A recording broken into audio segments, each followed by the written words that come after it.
Hello, I'm Paul Beckwith. Continuing on the theme of wet bulb temperature of 35 degrees Celsius or 95 Fahrenheit and 100% humidity, that's kind of the limit of human physiology. The ability of the human body to throw off heat stops when we reach that wet bulb temperature. And surprisingly, um, we're reaching that temperature right now at various parts of the planet. And this is considered a limit of survivability.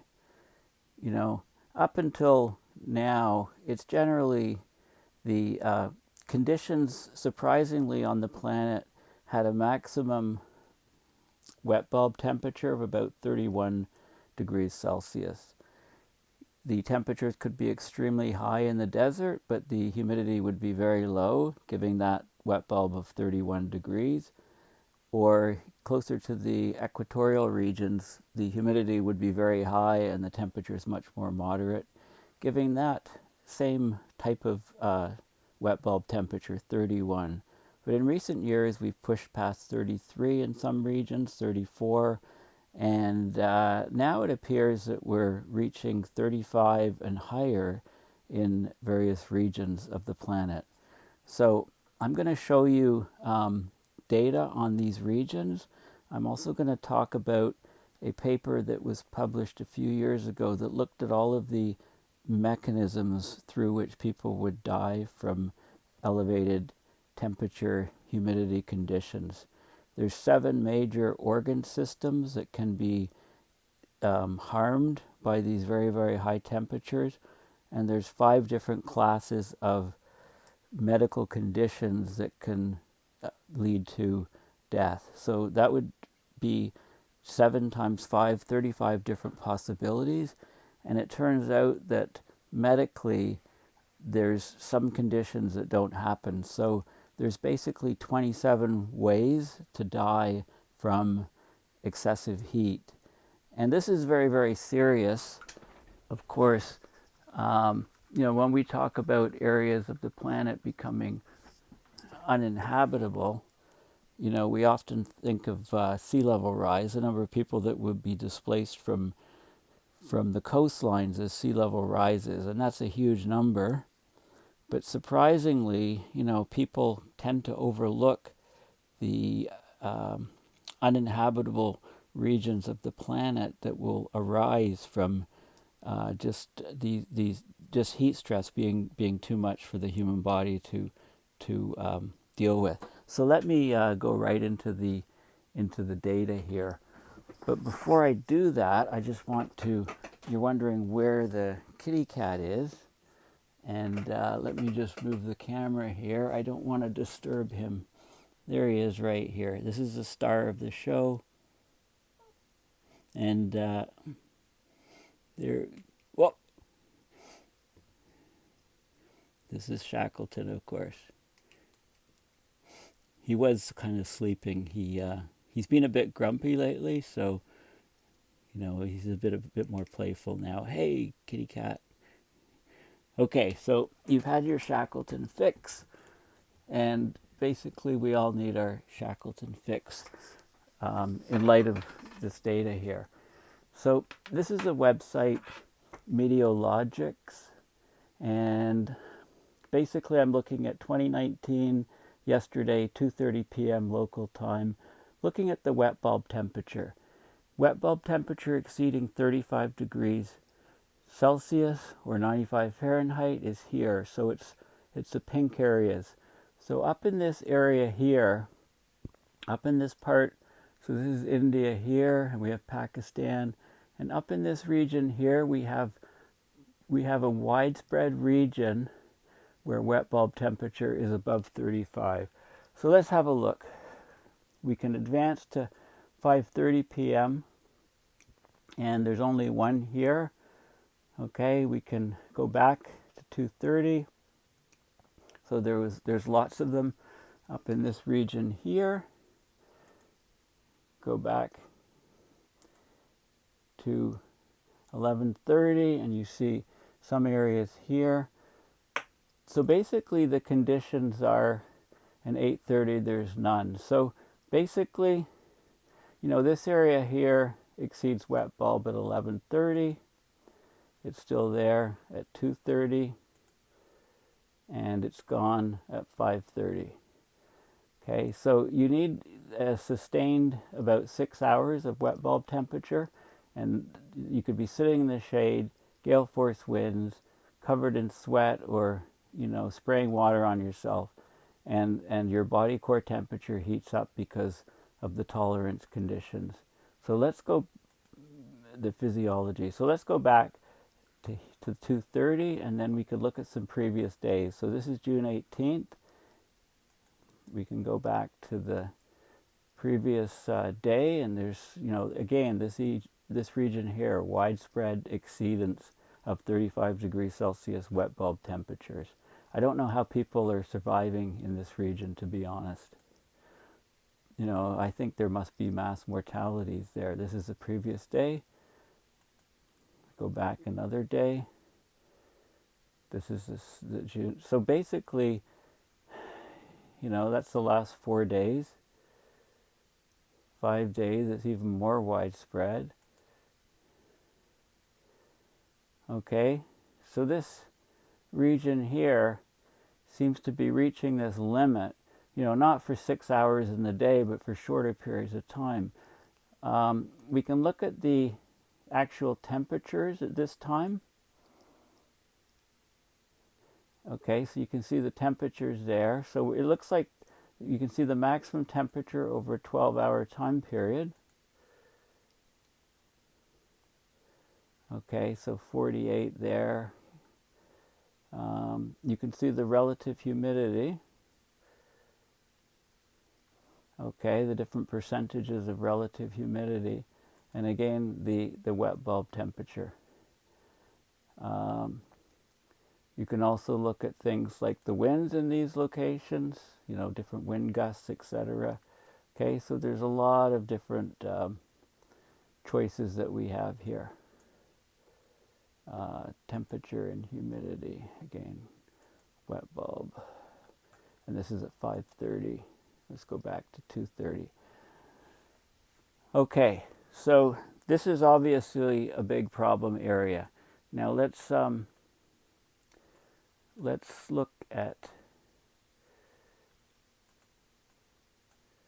okay, well, why isn't it? I should be able to navigate around, refresh, zoom out, zoom in. Okay, so we don't want to zoom, we just want to move. Change map selection. Okay, let's go to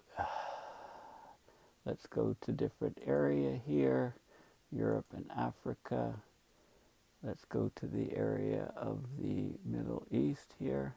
See if I can zoom in on this area.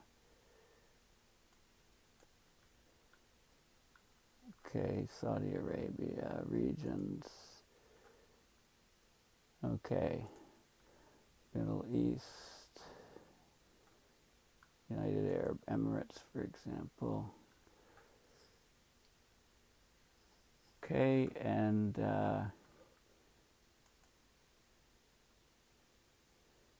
okay, this is wet bulb temperature here. Okay, this is 30. Let's cycle through the days here. Okay, so we're approaching, along some of the coastlines, we're approaching that 35. So I highly recommend that you play with this. Let's go back to where we were before. Okay, so you can go to any region of the world, any country, and you can look at what the, how close we are to reaching that wet bulb temperature of 35 degrees Celsius. So we've got these regions here.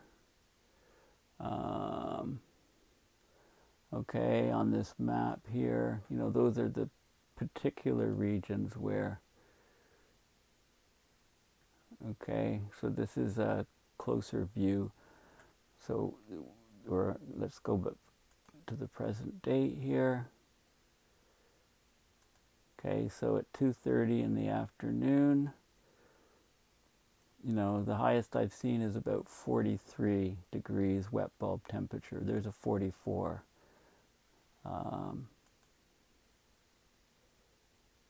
37. Okay, 40. So pretty consistently, you know, let's go to the maximum where we had the 44. There we go, 44, and let's have a look at 5:30. You know, I highly recommend that you look at this yourself. Okay, so we're no readings at 3:30 p.m. 4:30, 5:30. Okay.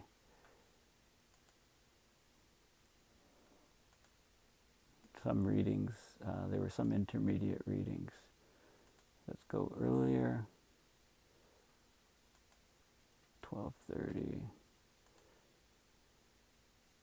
11:30 should fill up. Okay, so there's definitely some regions that are approaching having that wet bulb temperature exceeding 35 for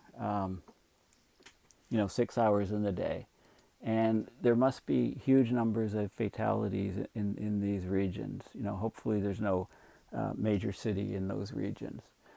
Okay, so let's have a look at 27 ways to lose your life in the heat. Okay, here's the main organ system, 7 main organ systems that can be negatively affected by the heat: the brain, the respiratory system, the heart, the liver, the pancreas, the kidneys, and the intestines. All of these areas can be subject to degradation sufficient enough to kill you when you reach those wet bulb temperatures of 35 for an extended, well, for up to 6 to 8 hours. Okay, now the mechanisms that kill you, there's things like ischemia.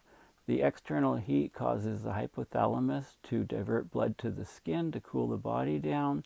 This reduces blood flow to internal organs, depriving cells of oxygen and unleashing dangerous, damaging chemical compounds.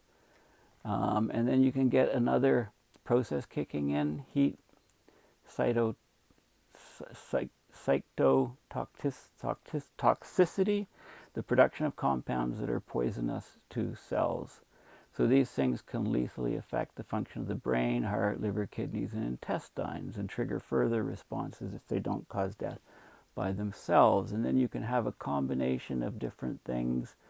So this was a study that was done a few years ago. This is from November 11, 2017.